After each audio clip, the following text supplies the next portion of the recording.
زما معززو ما تاسو ته بار بار دا خبره کړې ده چې درود ویل په نبی علیہ الصلوۃ والسلام باندې دا دین دی او په دې کې ډیر زیات اجر او ثواب دی. اظهار محبت دی چې نبی علیہ الصلوۃ والسلام سره څوک مینه لري ناغه باندې به درود شریف وایي. همیشه لوستل، همیشه درود ویل په جناب محمد رسول الله صلی الله علیه وسلم باندې زما معزز دا دین دی. دا د نبی علیہ الصلوۃ والسلام سره محبت دی. څوک چې پیغمبر اسلام سره محبت ساتي او درود ور باندې وایي نو رب کائنات په دغه بنده باندې لست کرتی درود وایي. نبی علیہ السلام فرمایي چې چا په ما باندې یو واری درود شریف وویلا الله جل جلاله فاغ باندې لست کرتی درود وایي. نو هر ورځ همیشه درود ویل په نبی علیہ الصلوۃ والسلام باندې ویل فکار دی. یو حدیث کی راځي، صحیح حدیث د انس رضی الله تعالی عنہ نے روایت دی، شیخ البانی صحیح کړی دی. هغه کې فرمایي چې اکثروا علی من الصلاة یوم الجمعه، ما باندې زیاد درود شریف وایي جمعې په ورځ باندې، ځکه چې ستاسې دا درود ما ته پیش کیږي، ما ته رارسي. صحابه ته تفوس کوي د الله پیغمبره، د الله حبیبه تا ته څنګه درود رسیږي؟ ستا دا اډو کې خو به خاوري شوي، غوغه به د خاوري شوي، تا ته به درود څنګه رسیږي؟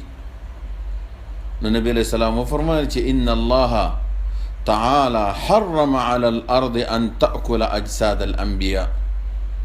الله جل جلاله په ځمکه باندې حرامه کړې ده چې ځمکه دې د انبیاء کرامو غوښې وخوري، د هغې جسد دې وخوري. جسد د انبیاء کرامو روغ پروت دی زما معززو.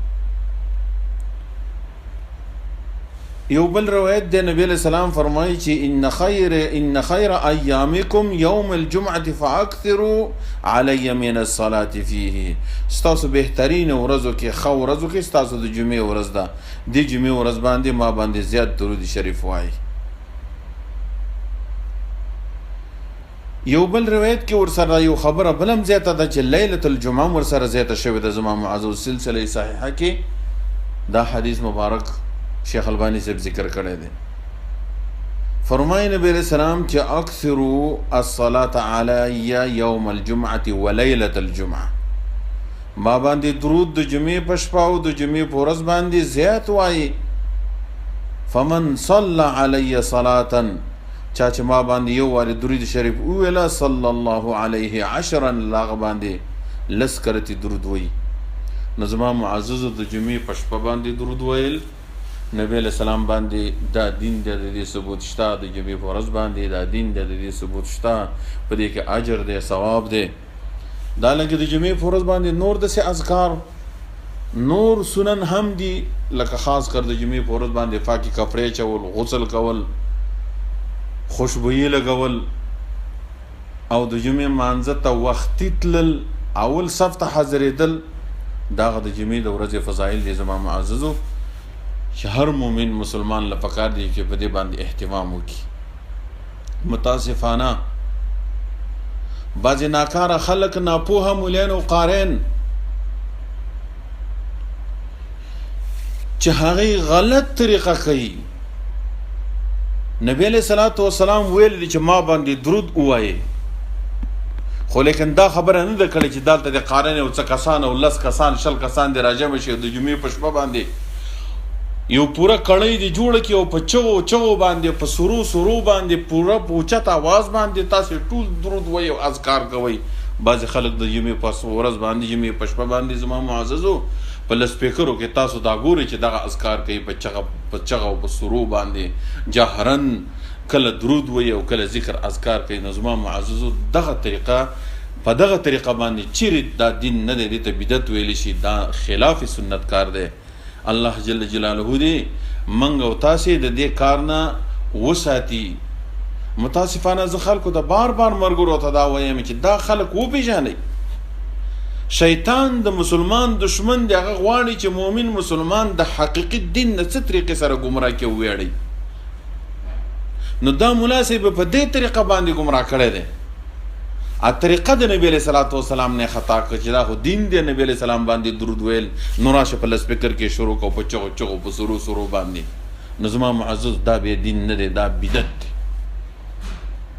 هر سړی به درود شریف وای خو ځان له به وي، په کور کې به وي، ځان سره به وي اللهم صل على محمد وعلى آل محمد كما صليت على إبراهيم وعلى آل إبراهيم إنك حميد مجيد.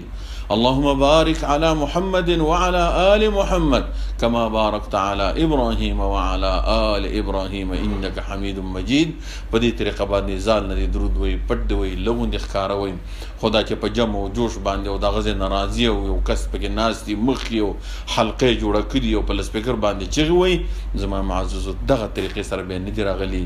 دا نه د صحابو نه منقول دي، دا نه د نبی علیہ السلام نه منقول دي، نه هغه صحابو ته ویلي دي، نه په دغه طریقه باندې صحابه ناستو، نه تابعین کړی دي، نه زمونږ استاد د دین امامانو دا کار کړی دی، او نه خپل مرګرو ته شاګردانو ته دا ښودلي چې تاسو په دې طریقه باندې درود او ذکر کوئ.